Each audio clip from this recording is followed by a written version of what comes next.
Earth അപ്രത്യക്ഷമായത് കണ്ട Avengers നിരാശയിലാണ്. പെട്ടെന്ന് തന്നെ അവഞ്ചേഴ്സിനെ വിളിച്ചിട്ട് ബ്ലാക്ക് വിഡോ പറയുവാണ്, താനോസ് എർത്തിനെ നശിപ്പിക്കാനായിട്ട് വരുന്നുണ്ടെന്ന് ഞങ്ങൾക്ക് ഒരു ഇൻഫർമേഷൻ ലഭിച്ചു.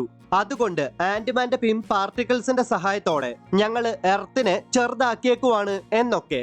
പെട്ടെന്ന് തന്നെ താനോസ് അവിടേക്ക് വന്നിട്ട് അവഞ്ചേഴ്സിന്റെ ജെറ്റിനെ ആക്രമിക്കുന്നതോടെ അവഞ്ചേഴ്സിന്റെ ജെറ്റ് നിയന്ത്രണമില്ലാതെ മൂണിലേക്ക് ഇടിച്ചിറങ്ങുന്നു.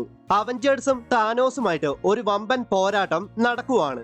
അവഞ്ചേഴ്സ് എന്തൊക്കെ ചെയ്ത് താനോസിനെ ഡിഫീറ്റ് ചെയ്യാൻ ശ്രമിക്കുന്നുണ്ടെങ്കിലും അവഞ്ചേഴ്സിന്റെ ആ ശ്രമമെല്ലാം പാളിപ്പോകുന്നു. കാരണം താനോസ് പണ്ടത്തെക്കാൾ പവർഫുൾ ആണ്.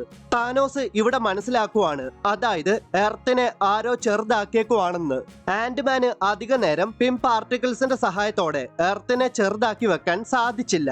അതെ, എർത്ത് വീണ്ടും വലുതായി. എർത്തിനെ കണ്ട താനോസ് എർത്തിനെ നശിപ്പിക്കാനായിട്ട് പോകുന്നു. താനോസിനെ സഹായിക്കാനും അവഞ്ചേഴ്സിനോട് പോരാടാനുമായിട്ട് ബ്ലാക്ക് ഓർഡർ അവിടേക്ക് എത്തുന്നു. അവഞ്ചേഴ്സും ബ്ലാക്ക് ഓർഡറുമായിട്ട് ഒരു വമ്പൻ പോരാട്ടം നടക്കുവാണ്. പോരാട്ടത്തിന്റെ ഇടയ്ക്ക് ബ്ലാക്ക് ഓർഡറിന്റെ സ്പേസ്ഷിപ്പ് അവരെ തന്നെ ആക്രമിക്കുവാണ്. അതെ, എബണി മൗവിനെ പിടികൂടിയ ഫാൽക്കൺ ബ്ലാക്ക് ഓർഡറിന്റെ സ്പേസ്ഷിപ്പിനെ കൺട്രോൾ ചെയ്യുകയാണ്. അവഞ്ചേഴ്സ് ആ സ്പേസ്ഷിപ്പിൽ കയറിയിട്ട് എർത്തിലേക്ക് പോകാൻ തുടങ്ങുമ്പോൾ ബ്ലാക്ക് ഓർഡർ ആ സ്പേസ്ഷിപ്പിന്റെ പക്കലേക്ക് ഓടി വരുന്നത് കണ്ട ഹോക്കൈ തന്റെ എക്സ്പ്ലോസീവ് ആരോസ് ഷൂട്ട് ചെയ്ത് ബ്ലാക്ക് ഓർഡറിനെ തറ പറ്റിക്കുന്നു. അവഞ്ചേഴ്സ് എർത്തിലേക്ക് പോകുമ്പോൾ എന്തോ ഒന്ന് ആ സ്പേസ്ഷിപ്പിനെ ആക്രമിക്കുവാണ്. അതെ, എങ്ങനെയൊക്കെയോ ബ്ലാക്ക് ഓർഡർ ആ സ്പേസ്ഷിപ്പിൽ കയറിക്കൂടി. അവഞ്ചേഴ്സും ബ്ലാക്ക് ഓർഡറുമായിട്ട് വീണ്ടും പോരാടുകയാണ്. ഈ സമയത്ത് ഫാൽക്കന്റെ പിടിയിൽ നിന്നും എസ്കേപ്പ് ആയ എബണി മൗ ഫാൽക്കനെ ഡിഫീറ്റ് ചെയ്തിട്ട് ആ സ്പേസ്ഷിപ്പിന്റെ കൺട്രോള് ഏറ്റെടുക്കുന്നു. അതെ, അവർ എർത്തിൽ ലാൻഡ് ചെയ്യുകയാണ്.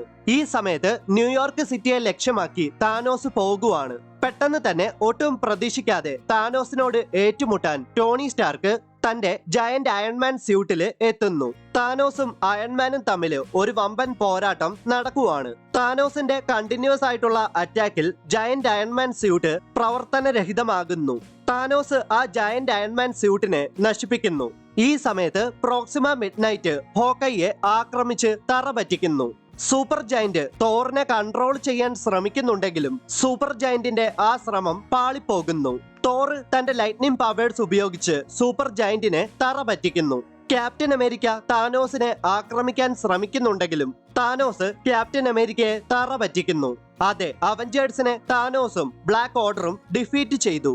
ഇതൊക്കെ കണ്ട ജനങ്ങള് താനോസിനെയും ബ്ലാക്ക് ഓർഡറിനെയും അവരെ കൊണ്ട് പറ്റുന്ന രീതിയിൽ ആക്രമിക്കുന്നു. പെട്ടെന്ന് തന്നെ ഒട്ടും പ്രതീക്ഷിക്കാതെ ആന്റ്മാൻ വലുതായിട്ട് താനോസിനെ ആക്രമിച്ച് ഒരു പഞ്ച് കൊടുത്ത് തറ പറ്റിക്കുന്നു. അവഞ്ചേഴ്സ് വീണ്ടും അസംബിളായി. അവഞ്ചേഴ്സും താനോസുമായിട്ട് ഒരു വമ്പൻ പോരാട്ടം നടക്കുവാണ്. ഈ സമയത്ത് ബ്ലാക്ക് വിഡോയുടെ സഹായത്തോടെ എല്ലാ കൺട്രീസും ഒരുമിച്ച് ചേർന്ന് ടോണി സ്റ്റാർക്കിന്റെ സ്പേസിലെ ഡാൻ എന്ന വെപ്പണില് പവർ കൊടുക്കുന്നതോടെ ആ വെപ്പൺ താനോസിനെ ലക്ഷ്യമാക്കി ഷൂട്ട് ചെയ്യുന്നു. അതെ, ആ വെപ്പൺ ഷൂട്ട് ചെയ്തതോടെ താനോസ് ഇല്ലാതായി. താനോസ് മരണപ്പെട്ടു. അവഞ്ചേഴ്സ് ജയിച്ചു. അവഞ്ചേഴ്സ് ടവറിലെത്തിയ ടോണി സ്റ്റാർക്കും ക്യാപ്റ്റൻ അമേരിക്കയും അവഞ്ചേഴ്സിനെ എക്സ്പാൻഡ് ചെയ്യുന്നതിനെ പറ്റി സംസാരിക്കുന്നു. എല്ലാ രാജ്യത്തിലെയും സൂപ്പർ ഹീറോസിനെ അവഞ്ചേഴ്സിന്റെ അണ്ടറിൽ കൊണ്ടുവരാൻ അവഞ്ചേഴ്സ് തയ്യാറാവുകയാണ്. അവഞ്ചേഴ്സ് അസംബിൾ സീസൺ 2 ഇവിടെ അവസാനിക്കുവാണ്. അവഞ്ചേഴ്സ് അസംബിൾ സീസൺ 3യുമായിട്ട് നമുക്ക് വീണ്ടും കണ്ടുമുട്ടാം.